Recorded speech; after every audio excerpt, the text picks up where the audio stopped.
enjoyed these stories because I just think they're, I don't know, like it's a little more transparent, a little more like just honest and kind of raw. Yeah, for which I sure. really like doing.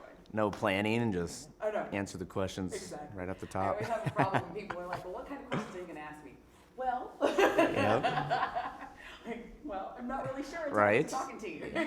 A conversation. Exactly. That's exactly what Yeah. it is. All right. So here's the easy part. I want you to say and spell your name for me, please, and let me know how you would like for me to title you, like when it comes to us breaking down, like giving you like a title on the air. Okay. Okay? Yeah, so Joshua Loera, Joshua, and Loera, and the Pumpkin Cowboy you can use. I'm so excited. Okay, so next easiest part is if you will say your name, just say, hi, I'm Joshua, let's talk. Okay. Okay? Hi, I'm Joshua. Let's talk. Perfect. All right, so Joshua, are you from the Inland Northwest? Like, where are you from? Tell me a little bit about you growing up. Yes, I'm from Moses Lake, Washington, and grew up there my whole life. And from there, I went to WSU for 2 years and then transferred to Eastern Washington to finish my degree in finance and business. Growing up, I played sports, football, basketball, started a lawn care company when I was 16 and put my way through college. And so I've always been an entrepreneur and hard worker. And came to Spokane, met my wife. We have two children, 2 daughters, and I've been here ever since. And so, if I'm not mistaken, you and your father have the farm, correct? Correct, yep, in Moses Lake there. Perfect. And just dealing in pumpkins, right? How did that come about? Yeah, so when the pandemic happened, with COVID, Chris and Brenna Sloan, they started Bite to Go, which feeds kids on the weekends that go with food insecurity. And when the pandemic happened, a lot more children at home than in school, where they get the main source of their food. And so we had this idea of, hey, how can we raise some more money? And so I called my dad and I said, hey, let's raise some pumpkins and bring the farm to the city and see what we can do. Let's get creative. And so the first location was at Bellwether Brewing Company on Monroe. And we brought about 3,000 pumpkins, to Spokane and raised $34,000, which, will feed 200 kids for about 5 years. And from there, just kind of spurred into, let's do it again and, let's keep going. And is to where it is now with the Great Pumpkin Fest. And so did your dad already have a farm? Yeah, and so he's raised pumpkins before and would sell them to some families there in Moses Lake area just to help them out. And then, we changed things 3 years ago, and I just said, hey, we're bringing the farm to the city, and let's see what happens. So. And it's had some pretty great successes so far, right? It has, yeah. It's awesome to see the community come together to get involved, and KREM 2 and a lot of organizations and individuals, just coming together to make it happen, because we could grow 100,000 pumpkins, but if we don't have the help and the support of our community to help sell them and give back, then we're sitting on a lot of pumpkins we'll just throw away. All right, so switching gears a little bit, because now I got my background out of the way. So one of the things that we're doing are airing these during Hispanic Heritage Month. And I'm sure you've noticed growing up here, Inland Northwest isn't the most diverse place in the world. Yeah. It's not. So what has it been like for you, not only growing up here, but then also raising 2 kids here in an area that's not necessarily can always be the most culturally aware place?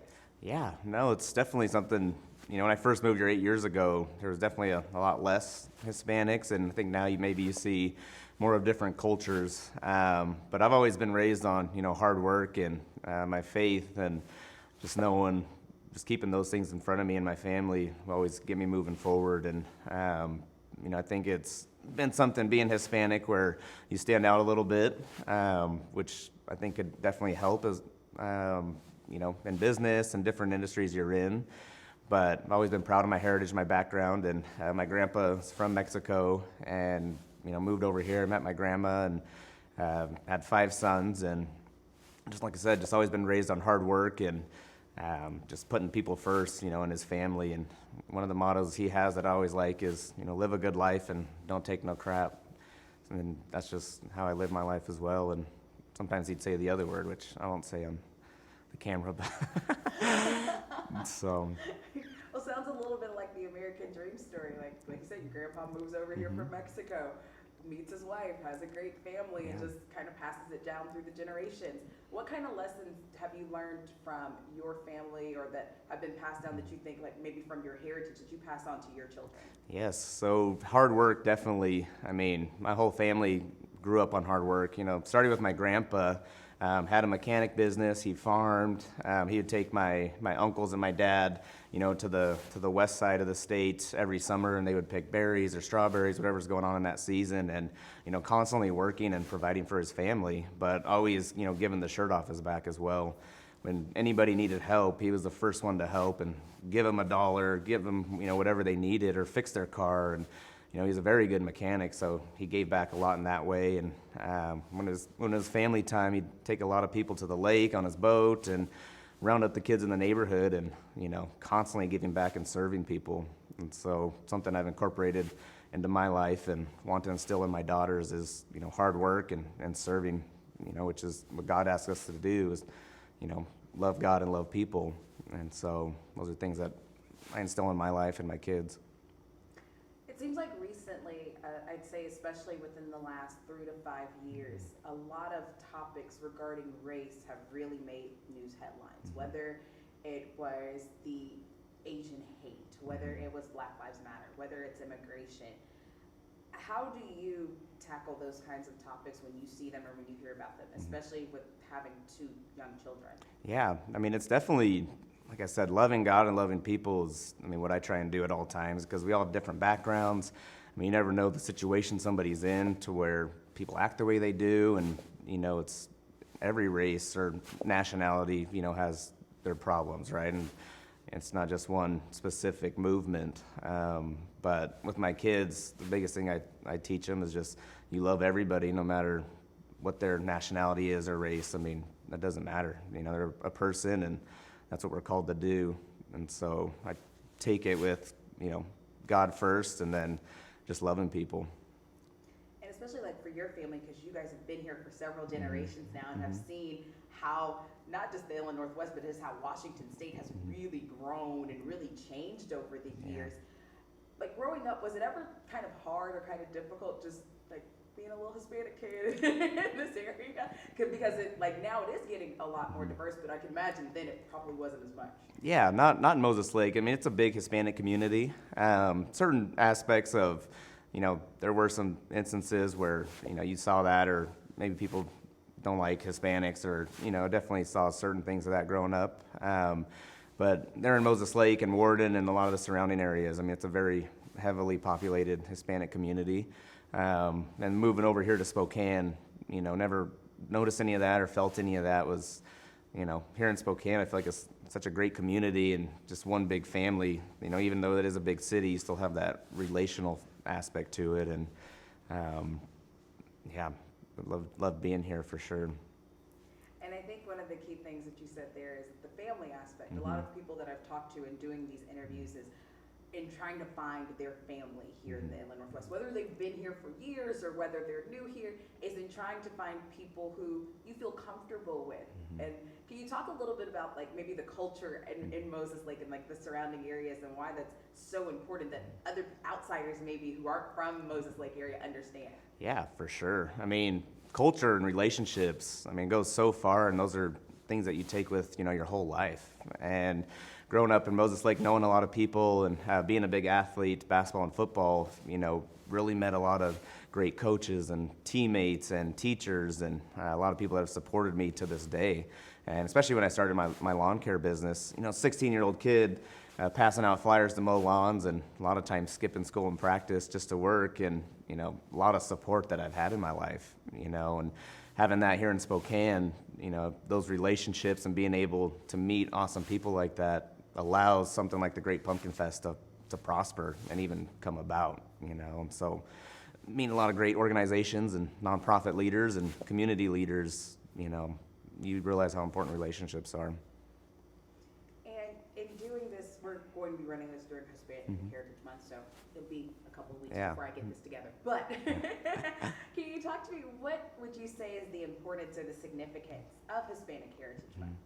Yeah, I'd say to really shine light on, our culture and work ethic and, how great, Hispanic heritage is, and where it comes from, and I think how important it is as well. And, realizing how hard Mexican culture, then, we work, and a lot of people work hard as well. But when you look at farming and the agriculture industry, there's a lot of Hispanics that obviously work in those industries, and, respecting the hard work and work ethic that goes into it, plus the family aspect, and, a lot of things of how I was raised, it's awesome to shine light on that and really dive deep into the background of our culture.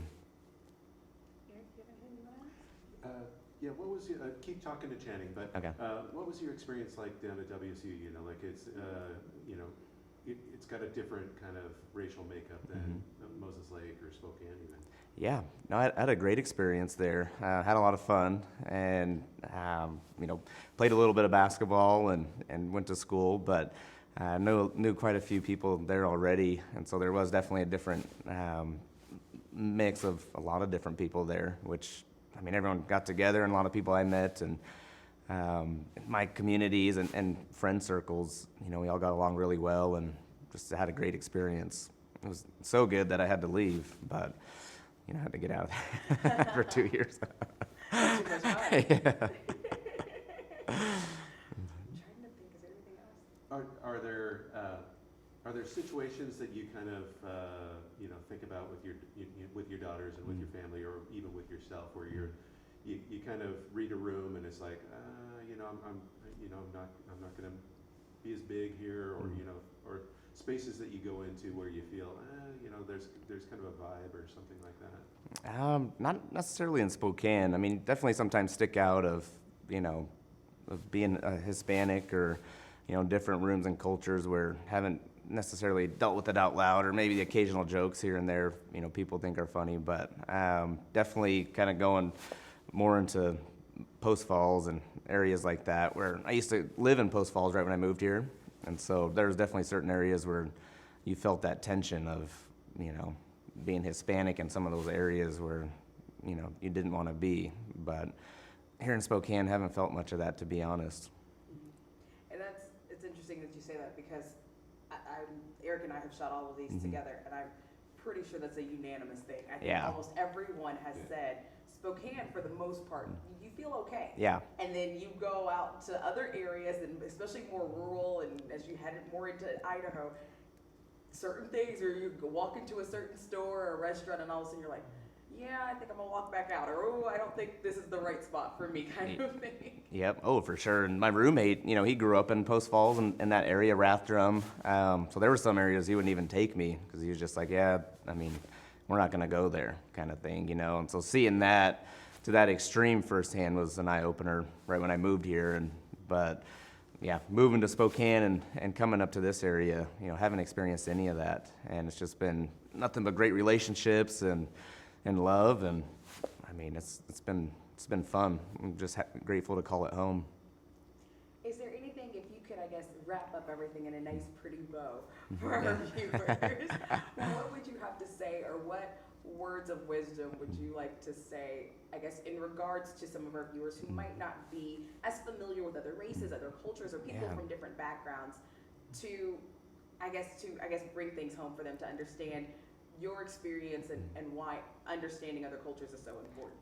Yeah, so I think, working hard and just treating people right, get you so far. No matter how many differences you have with others, just doing the right thing and being a good person. You're always coming to those circumstances or instances where, you won't get along with someone or agree on the same thing, or, like we've seen the past 3 years with so many different movements and things going on, not everyone's agreed on everything, but understanding, we all are here for the same purpose, and treating people right is, I think, the first thing to do, and keeping your faith, whatever that may be, at the front, and everything else will lead from there. Being third generation, do you hear stories? Does your grandfather tell you different stories about what it was like when he first came here?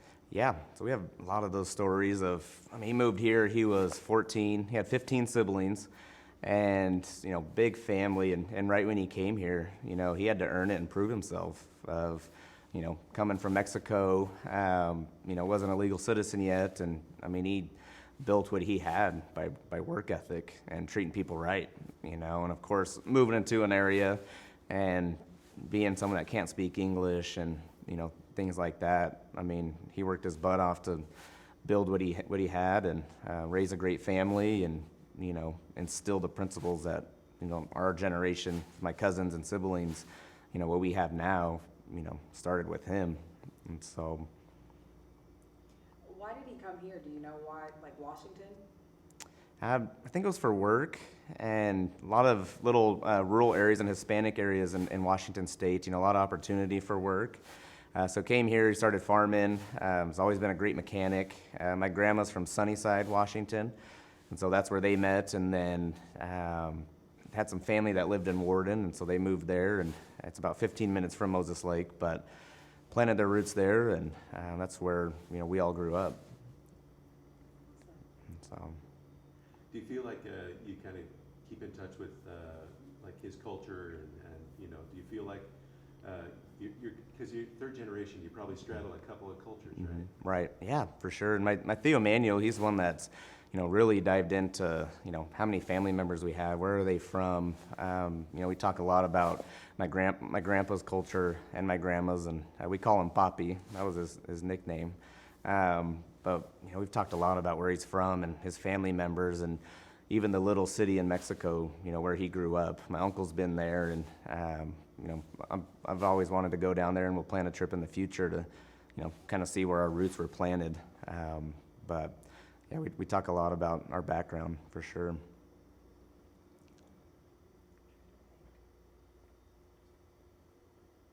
my head, like I'm editing this, and Yeah. so I'm trying to figure out what Yeah, you're good.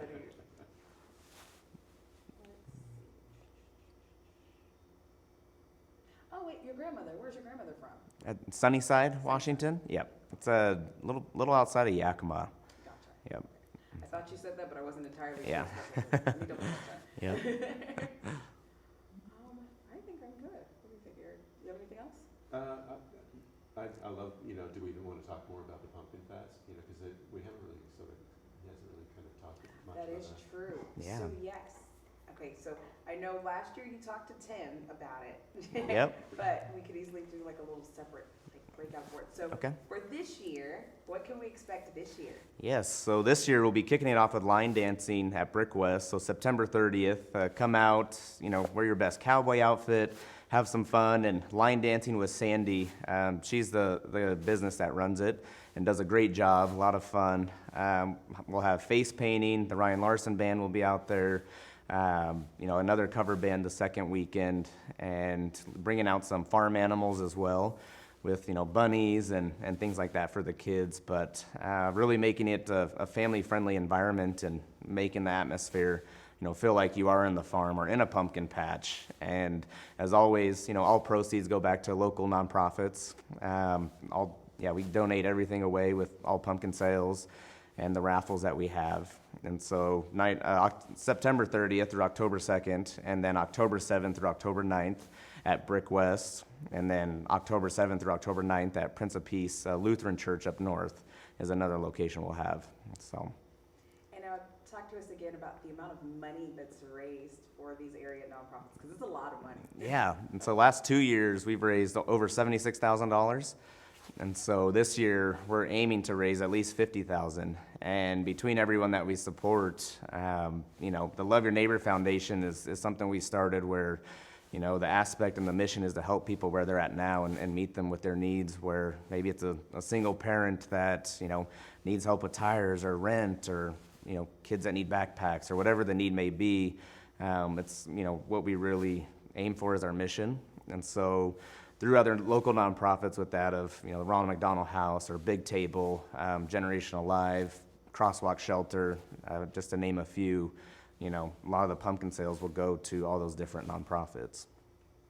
That is awesome. We actually did line dancing with Sandy over the weekend at the fair. Oh, yeah, yeah. You guys, that looks Oh, we great. had a blast. Yeah. Listen, I was like, Yep. we had a great time. Yeah, she's fun. Great music, and Oh, yeah, man. it's, She was killing it. It was so much fun. So I'm glad she's going to be doing line dancing. I Yep. was like, I'm in. yeah. No, she does a great job, and just another great partner that, you know, heard about this, you know, what's bringing the farm to the city mean, or, I mean, there's gonna be thousands of pumpkins downtown Spokane. I mean, what is this? And, you know, to see awesome people come together and make it happen.